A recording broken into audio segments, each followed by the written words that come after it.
Pakistan the Asia cup the पारा the squad एलान को چې बाबर आजम मोहम्मद रिजवान और नसीम शाह په دې سکواډ کې نشته دي په دای باندې په دې ویډیو کې اینډ کې خبره کو چې دا کلاډیان ولې ډراپ شو ډراپ کول پکارو کنه تاسو به هم خپل رائے کمنټ کې ضرور شریک کوئ خو چې کم سکواډ پاکستان کرکټ بورډ د ایشیا کپ د پارا اور کم ټری نیشن سیریز بچ اوس 29 اگست نه شروع کیږي په دوبۍ کې افغانستان اور یو ای سره چې کم میچونه دي هغه د پاره به هم د سکواډ اناونس کیږي هغه د پاره هم د سکواډ دی مطلب دا صرف د ایشیا کپ د پاره نه دی دغه ټری نیشن سیریز د پاره هم دی خاطر سره په سکرین باندې ښکاری دا مکمل سکواډ دی کپه دې کې موږ نظر واچو بیټسمنانو کې دای سره فخر زمان دی سایم ایوب دی صاحبزاده فرحان دی اور حسن نواز دی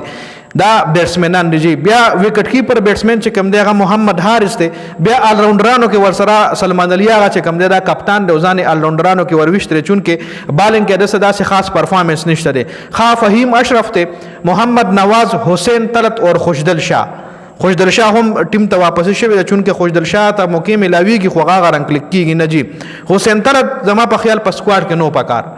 حسین طلت چې کم سټرایک ریټ ته هغه نه خو خاص سټرایک ریټ د بابر اعظم دی د حسین طلت نه خو ریکارډ د بابر اعظم دی چې حسین طلت ته په سکواډ کې شامل نو بیا بابر اعظم ولې نه شاملې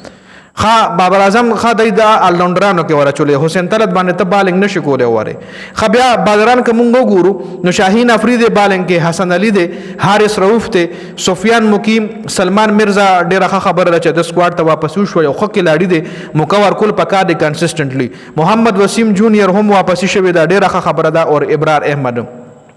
سپین سپیشلیسٹ چې کوم دی او سفیان مقیم دی او یو ابرار احمد چې دا زموږ سپین سپیشلیسٹ دی په الراونډرانو کې هم موږ سره سپینران شته لکه سلمان علي آغا شو او سایم ایوب چې کوم دی هغه هم سپین بالینګ کول شي دا موږ سره سپین بالینګ ډپارټمنټ دی فاست بالینګ کې شاهین افریدی دی حسن علي دی حارث رؤوف دی او الراونډرانو کې موږ سره بیا فهیم اشرف ته چې هغه هم فاست بالینګ کوټه کې راځي نو فاست بالینګ هم د پاکستان خ بالینګ دی خو آیا دا ټیم به انډیا له شکست ورکي دغه په ایشیا کپ کې تقریبا 2 میچز د پاکستان اور انډیا برازي آیا دا لوبډله به افغانستان ته شکست ورکي آیا دا لوبډله به ټری نیشن سیریز وګټي دلته غټ سوالات چتی کی چون کې خلوبډله دا نه چې لکړه خراب لوبډله اناونس شوې ده په دې لوبډله کې صرف بابر او رضوان او نسیم نشته نور ما کې لړیان دي کم چې بابر او رضوان او نسیم ځان سره لوبول او ما غنور لوبډله کم چې د بابر اعظم په ایرا کې هم و او ما خوشدل دي او ما محمد نواز د کنيشته صرف افتخار چا پکې نشته او ما غره بابر اعظم د ټي 20 سکواډ د کم چې بابر اعظم ځان سره لوبولو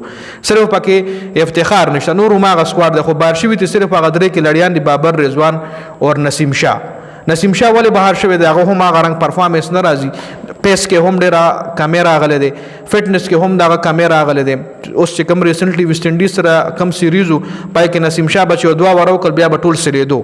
مطلب ډیر زر بستړ شو بیا چې بالر ستړ شي هغه رنگ پیس بیا هم نشي وېخ کې نو نسیم شاه په فټنس باندې نسیم شاه په پرفارمنس باندې غټ سوالات چتیدل بابر او رضوان چې کوم نه تقریبا دغه په دې ټیم کې نه شمولیت باندې نیم پاکستان اګری دی او نیم په اګری نه دی چونکه د سکواډ کې دا سډر کې لړیان شته چې د بابر اعظم نه خراب ریکارډ لري خو بیا هم په د سکواډ کې شته دي خو کم چې د پاکستان سلیکشن کمیټي د عاقب جاوید سے بغي بابر اعظم او رضوان چوټي کړي دي خو اس کچره دا سکواډ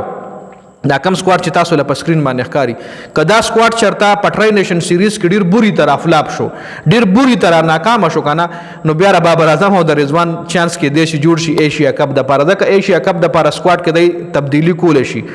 خو ایشیا کپ او ټری نیشن سیریز ختمېدو کې یو ور د فرق دی لکه دلته بټری نیشن سیریز ختم شو په بل ورپسې بیا ایشیا کپ شروع کیږي نو کې دیشي پاکستان کرکټ بورډ بیا د ایشیا کپ په سکواډ کې څه چینج زونه کی خو ټری نیشن سیریز څخه کم دی د دې کې لړیانو د پر ډیر زیات اهم دی د کې لړیانو لپاره کار چې ټری نیشن سیریز کې ځان اوخی چې او مونږه د ایشیا کپ د سلیکشن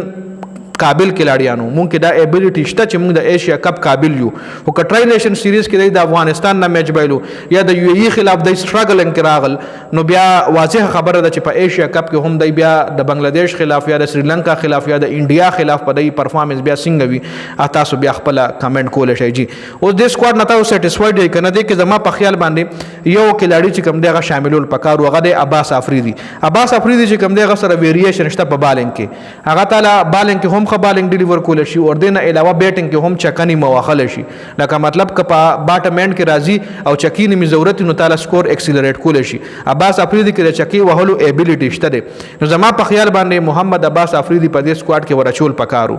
عباس افریدي د دې سکواډ نه نو ویخل پکار دې نه علاوه کم کلاړي نور شاملول پکارو د رضوان بابر او نسیم شاه نه علاوه نور داسې کم کلاړي چې په دې سکواډ کې ورچول پکارو تاسو په خیال باندې نو دا غي کمنټ لازمي کوي ها